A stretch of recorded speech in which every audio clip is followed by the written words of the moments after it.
Hello and welcome to Kopua Say Hello. Today we have another interesting episode about some latest news in science, as well as an idiom we're going to teach you in English. So sit back, relax, and have a listen. My name is Dr. Audrey, and I'll be your host today. So, tell me this.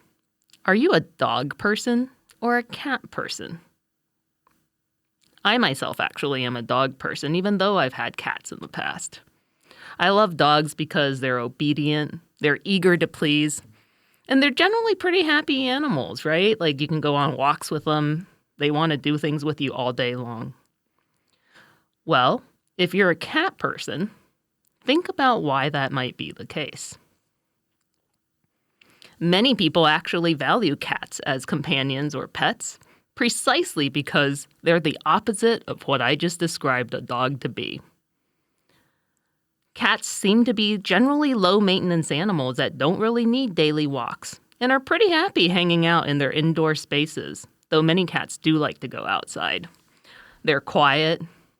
They tend to enjoy their own personal space and don't necessarily even like to be touched by their human friends.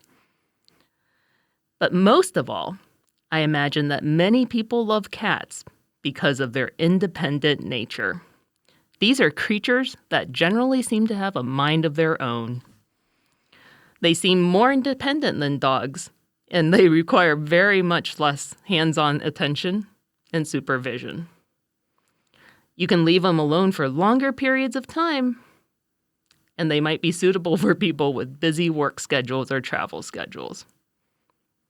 And this might be why we have the phrase herding cats. So if you hear somebody say, it's like herding cats trying to get people together for this anniversary party, it means that these people are really, really difficult to get together in a group. And they're hard to get together because they are independent, unpredictable, or maybe even a little bit uncooperative.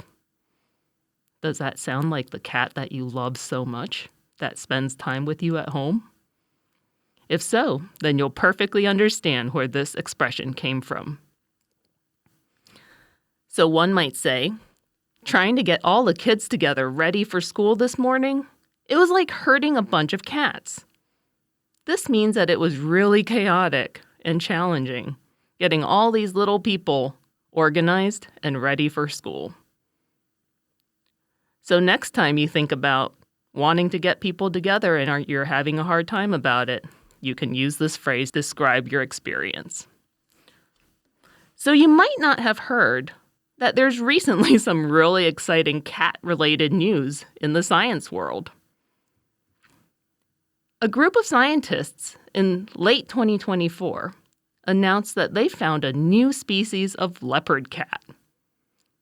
What makes this discovery so unusual? Well, first of all, this leopard cat is tiny. Based on the clues that the scientists found, coming from a single fossilized fragment of its lower jawbone with 2 whole teeth on it, these scientists believe that this cat, this leopard cat, is probably the size that can fit in your pocket. It's much, much smaller than a domestic cat that you might have at home. It's probably only about 1 kilogram at its maximum weight when it was living on Earth. But remember, this cat is actually extinct, and this discovery is based on fossils.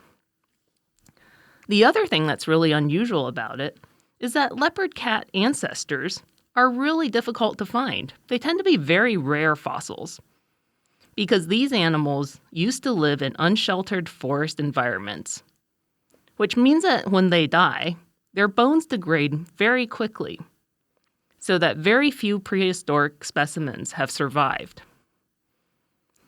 But this cat specimen, was actually found in a cave where the bones were well preserved because of the sheltering of the cave, thus making this a really unique discovery. So this newly discovered species is part of the leopard cat group. Leopard cats are a family of wild cats that still exist today in South Asia. Most of the modern-day leopard cats that are alive are closer in size to like a domestic cat. So imagine your friendly tabby that you might be hanging out with at home. That's what a leopard cat roughly looks like. And they're named because they have leopard-like spotted coats. And they're actually quite common for small cat species in the Asian region. They're slender, they have short legs, and their color actually varies depending on region to region, ranging from pale yellow to a reddish brown. They're really very cute. And we can find them in a big range of forest habitats, as well as grasslands, wetlands, all across Asia, from Russia all the way to Taiwan, where we're bringing you this show. So what are cats exactly? Cats belong to the family Felidae, and there are at least 31 species of wild cats, and some estimates go up to about 40 species. They live everywhere in the world except for Antarctica and Australia. They live everywhere in the world naturally except for Antarctica and Australia, where they're introduced species. Most cats are very similar physically, other than in size, obviously. They have round, flat faces, whiskers, large eyes, and large ears. If you're sitting next to a cat right now, turn around and look at it if it'll let you. Does this sound like your kitty? They have one of the widest ranges of body sizes, though, in the carnivore families, with the smallest cat weighing about 1 kilogram to the largest cat, roughly around 300 kilograms. Can you guess who that might be? Cats seem to behave rather similarly across all these species. And one of the most fun things to look at on social media is, of course, videos of big cats behaving just like small cats that you might have at home. Not that I'm encouraging you spend your work hours doing this, but it is rather fun to watch these videos all day long. So today we're going to end on a quick description of Taiwan's own leopard cat. The Taiwan leopard cat is a very rare and protected subspecies of the leopard cats native to Taiwan. It's actually the only remaining wild feline, and it's mostly found in low-altitude forests, grasslands, and agricultural areas. And you might be thinking, is this leopard cat related to the one that was just discovered through that fossil? And the answer is yes. These leopard cats all belong to the same genus.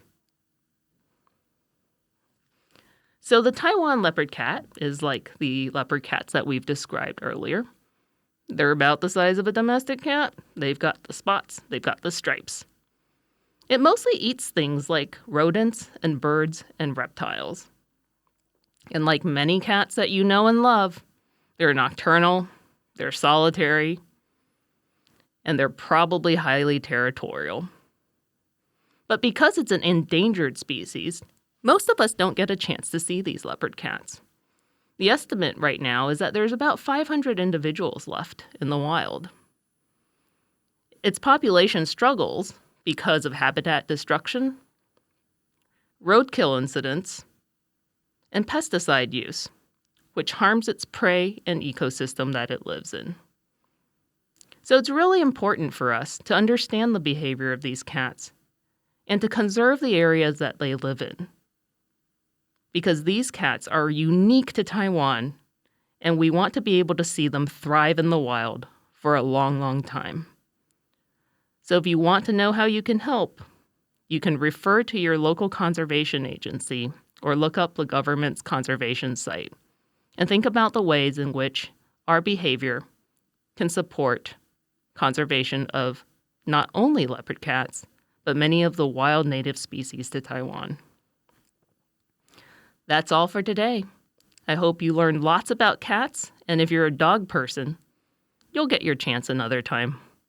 As a dog lover myself, We can have a very long episode talking about dogs. That's all for now. Thanks for listening, and we'll see you next time. Bye.